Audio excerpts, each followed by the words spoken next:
My favorite part about Molly is she is feisty. She's very stubborn. She is very animated. She's in kindergarten now.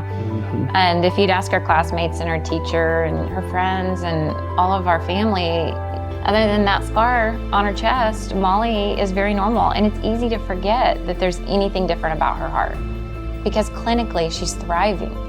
Thank God she's feisty and stubborn. She came out of the womb fighting for her life.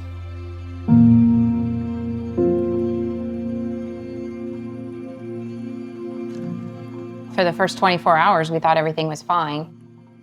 We were told that we could go home that night, and so we considered packing up and heading out, but because her blood sugars weren't level yet, we decided we needed to stay until those leveled out.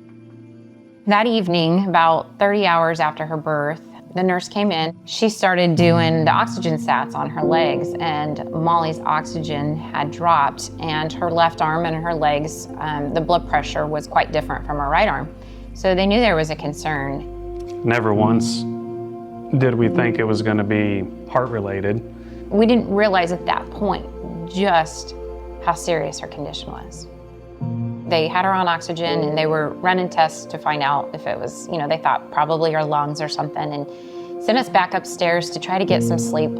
And it was only about an hour later, kind of tapped me on the shoulder to wake me up and said, "We have some answers, we need you to come downstairs." The pediatric cardiologist on call that night came in and quickly discovered that Molly had a very complicated congenital heart defect.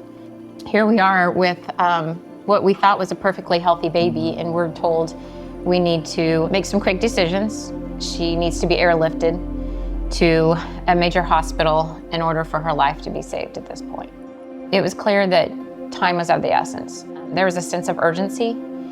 Our 4-year-old son was with my parents, and we wanted them to bring McCoy by the hospital so we could see him before we left.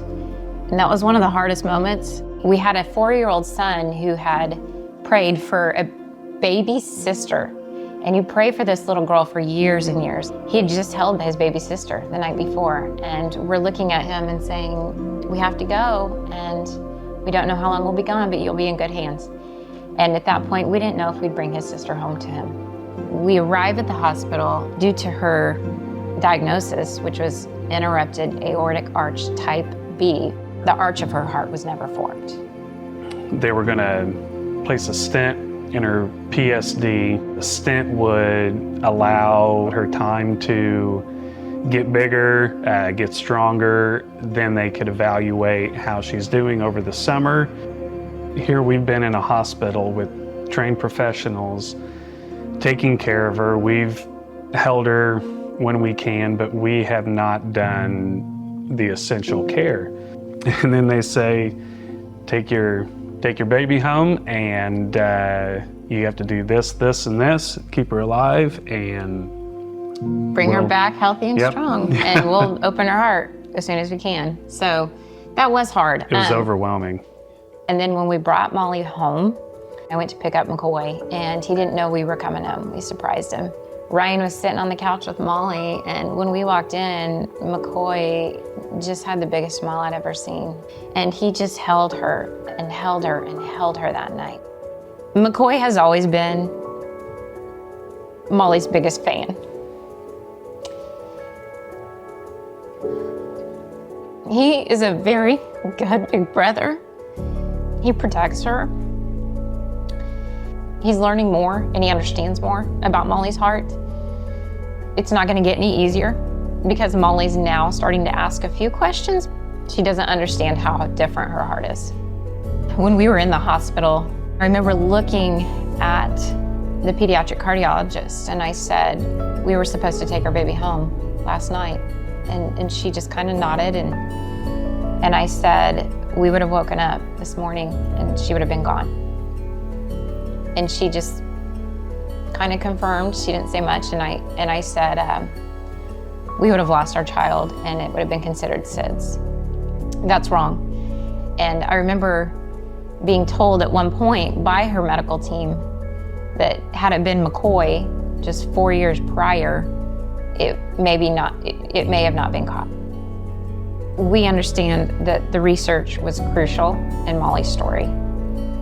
And without American Heart Association providing the resources for the medical professionals to do what they need to do,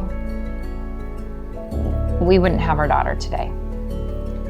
And if we can continue to use Molly's story to raise awareness and save another child's life, that is our mission.